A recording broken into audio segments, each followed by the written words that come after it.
పొలం, ఇల్లు, స్థలం, అపార్ట్మెంట్స్, లేఅవుట్స్, ఫామ్ హౌస్లు అమ్మాలనుకున్నా లేదా కొనాలనుకున్నా భవిష్యత్ తరాలకు ఖచ్చితమైన భరోసా భూమిపై పెట్టే మీ పెట్టుబడి. సులభ వాయిదా పద్ధతిలో ప్రాపర్టీ కొనుగోలు చేయాలనుకుంటున్నారా? Contact JK Properties. You dream it, we find it. 7799993699. Acharya చాణక్యుడు నిత్య జీవితంలో మనం ఎదుర్కొనే ఎన్నో విషయాలు చెప్పాడు. జీవితంలో మనం చేయకూడని పనులేంటి, వాటితో మనకి ఎలాంటి ఇబ్బందులు తలెత్తుతాయనే దానిపై వివరించారు. తన నీతి శాస్త్రంలో మానవుల ప్రవర్తన గురించి పలు రకాలుగా విశదీకరించారు. జీవన క్రమంలో మనం చేసే తప్పులను ఎత్తి చూపాడు.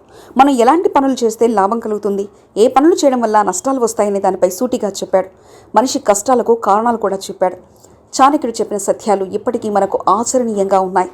మనిషి ఆనందకరమైన జీవితం గడపాలంటే ఎలా ఉండాలి, ఏం చేయాలి, ఎలాంటి వ్యక్తులకు దూరంగా ఉండాలనే విషయాలు వెల్లడించారు. రాజకీయ, సామాజిక, ఆర్థిక, నైతిక అంశాల్లో చాణక్యుడు చూపించిన మార్గం మనకెంతో ఉపయుక్తం.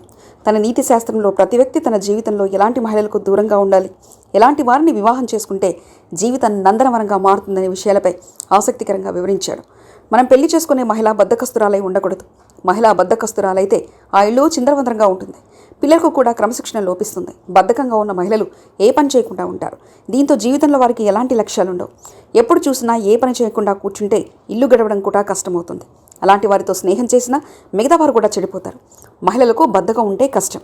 వారితో సంసారం చేయడం అంత సులభం కాదు. అత్యాశ కలిగిన స్త్రీలను కూడా పెళ్లి చేసుకోవద్దు. ఎందుకంటే వారికి ఆశలు తీర్చుకోవడానికి వారికి ఎంతకైనా తెగిస్తారు.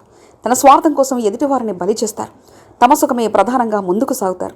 దీంతో కట్టుకున్న వాడికి చుక్కలే. సంసారంలో ఎలాంటి అనురాగాలుండవు. అత్యాశ కలిగిన వారు అబద్ధాలు చెప్తారు. తమ కోరికలు తీర్చుకునేందుకు ఎందాకైనా వెళ్తారు. పిల్లల్ని సైతం పట్టించుకోరు. దీంతో భర్తకు ఇబ్బందులు తప్పు. ఇలాంటి మహిళలు చేసుకుంటే మగవాడికి ఇక నరకయాతనే. అందుకే చాణక్యుడు చెప్పినట్లు మంచి నడవడిక వారిని చేసుకోవడం ఉత్తమం.